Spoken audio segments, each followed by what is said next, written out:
नमस्कार विद्यार्थी मित्रांनो, मी राहुल खंडारे यूपीएससी अकॅडमीच्या official YouTube channel study with academy मध्ये आपले स्वागत आहे। 15 जुलै दिन विशेष आहे, परीक्षेच्या दृष्टीने महत्त्वाचा आहे। आंतरराष्ट्रीय युवा कौशल्य दिन 15 जुलै।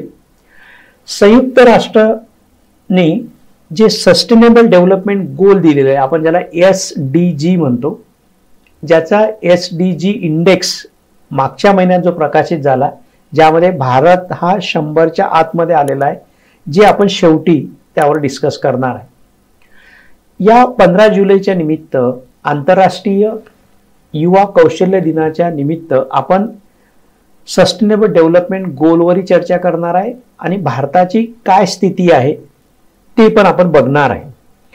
जे सस्टेनेबल डेव्हलपमेंट गोल आहेत त्याच्यामध्ये हा महत्त्वाचा मुद्दा तर आहेच, रोजगार कौशल्य, त्याला पण आपण चर्चा करणार आहे।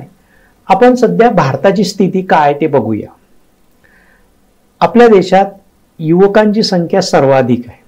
जागतिक स्तरावर जरी बघितलं तरी खूप मोठा वर्ग आपल्याकडे आहे। 65% हून अधिक युवक 35 वर्षापेक्षा खालचा जो वय गट आहे त्याच्यामध्ये आपण आहे।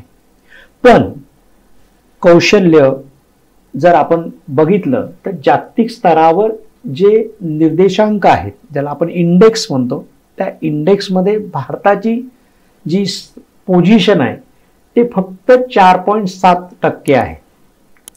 म्हणजे 100तून फक्त 4% किंवा 5% युवक हा स्किलफुल आहे। आपण बाकी देशांना कंपेअर करू, जे काही आकडेवारी आपल्याला दिसते, तर दक्षिण कोरिया 96% आहे।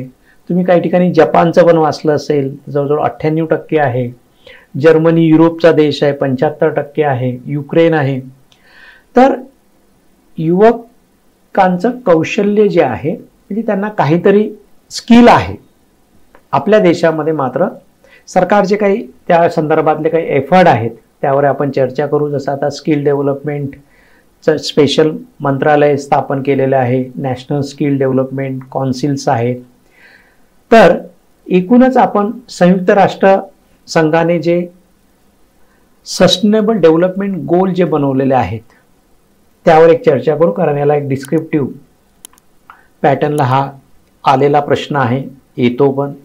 तर यामध्ये जसं गरिबी हटाव, पॉवर्टी जे आहे, आपल्याला तिसऱ्या पेपरमध्ये पॉवर्टीच्या रिलेटेड सिलेबसला पण दिलेलं आहे। तर प्रश्न मुख्य परीक्षेला लिहिताना याचा कसा वापर करायचा यावर आपण वेगळी चर्चा करू। म्हणून कोणताही देश असेल तिथं दारिद्र्य नसलं पाहिजे, भूकमरी नसली पाहिजे, गुणवत्तापूर्ण शिक्षण असलं पाहिजे, असे एकूण हे 17 गोल आपल्याला दिलेले आहेत, ज्यामध्ये लैंगिक समानता, जेंडर इक्वॅलिटी असली पाहिजे, ठीक आहे, शुद्ध पिण्याचे पाणी, स्वच्छता, असे एकूण 17 आपल्याला यामध्ये गोल्स दिसत आहेत। सस्टेनेबल डेव्हलपमेंट गोल्स संयुक्त राष्ट्रसंघाने जे दिलेले आहेत त्यामध्ये। आता आपण थोडंसं पुढे जर गेलो तर आपल्याला असं लक्षात येते की जूनमध्ये सस्टेनेबल डेव्हलपमेंट गोल इंडेक्स प्रकाशित झाला, ज्यामध्ये भारत हा 100च्या आतमध्ये आलेला आहे। ही चांगली गोष्ट आहे। भारतामध्ये आपण बघतोय की राईट टू एज्युकेशन आहे, त्यामुळे शिक्षण जे आहे, प्राथमिक शिक्षण सगळ्यांसाठी मोफत, अशा जे काही योजना शासनाकडून सुरू आहेत, त्यामुळे आपल्याला दिसते की भारत, जसं स्किल डेव्हलपमेंटच्या रिलेटेड भारत आता सध्या खूप मोठ्या योजना सुरू आहेत। योजनांचा डिस्कशन वेगळ्या पद्धतीने होईल, पण यामध्ये जी न्यूज आहे, करंट अफेअरमधली जी न्यूज आहे, भारत पहिल्यांदाच ग्लोबल इंडेक्समध्ये, म्हणजे सस्टेनेबल डेव्हलपमेंट इंडेक्समध्ये हा पहिल्या 100मध्ये आलेला आहे। यावरचं आकाश सरांचं जे लेक्चर आहे हे जून करंट अफेअरच्या करंट कॅप्सूलमध्ये दिलेलं आहे। माझ्या या लेक्चरला लगेच लागून ते लेक्चर पण आपण इथे घेऊया, म्हणजे तुमचं पूर्ण क्लिअर होऊन जाईल। भारत पहिल्यांदाच ग्लोबल SDG म्हणजे सस्टेनेबल डेव्हलपमेंट इंडेक्स मध्ये टॉप 100 मध्ये आपल्याला आलेला दिसतोय।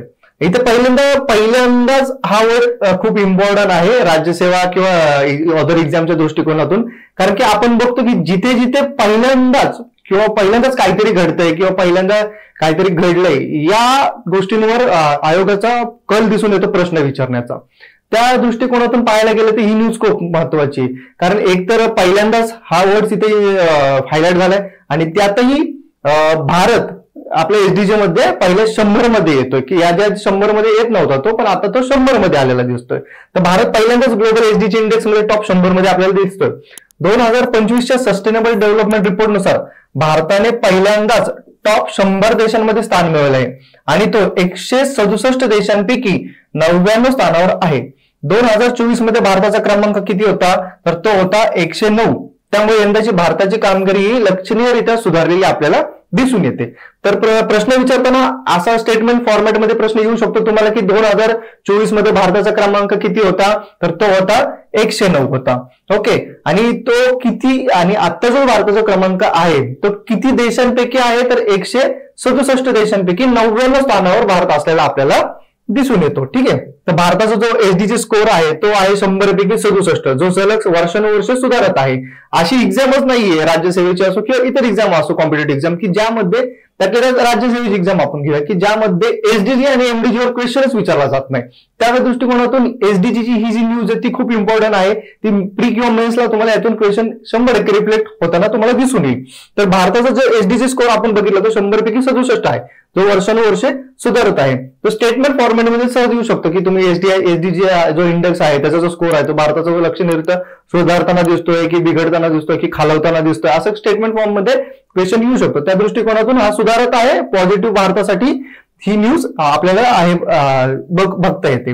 तर जो एसडीजी इंडेक्स आहे तो कसा सुधारतो, त्याचे टोटल गोल किती आहेत आपण बघू शकतो. एसडीचे टोटल गोल्स जे आहेत सस्टेनेबल डेव्हलपमेंट गोल्स ते एकूण 17 गोल्स आहेत. तर या प्रत्येक 17 गोल्स मध्ये आपण बघू शकतो की नो पॉवर्टी आहे, झिरो हंगर आहे, good health and well being आहे, क्वालिटी एज्युकेशन आहे. जे 17 गोल्स आहेत त्या प्रत्येक 17 गोल्स मध्ये भारताची जी धोरणं आहेत, भारताच्या ज्या योजना आहेत त्या अकॉर्डिंग बनत आहेत आणि त्या अकॉर्डिंग पॉझिटिव्हली इम्पॅक्ट करत आहेत. त्यामुळे 17 गोल्स अचीव्ह करण्यामध्ये आपण पॉझिटिव्हली आपण काय म्हणू आपण त्याला अचीव्ह करत आहोत त्या पॉझिटिव्हली दृष्टिकोन. त्यामुळे इथे आपल्याला स्कोर हा सुधारताना दिसून येत आहे. ओके.